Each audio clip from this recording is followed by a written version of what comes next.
Arestado ang dalawang high-value individuals sa kinasang anti-illegal drug operation ng Gimba Municipal Police Station at iba pang law enforcement units noong 9 ng Disyembre sa Barangay San Roque, Gimba, Nueva Ecija.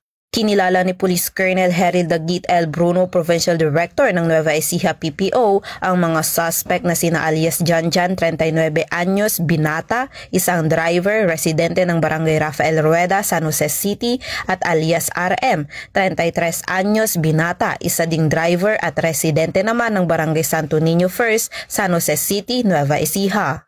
Nakumpiska sa operasyon ang humigit kumulang 50 gramo ng hinihinalang shabu na may tinatayang halaga na aabot sa 340,000 pesos.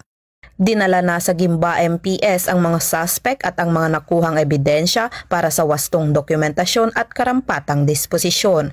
Mahaharap sila sa kasong paglabag sa RA 9165 o ang Comprehensive Dangerous Drugs Act of 2002.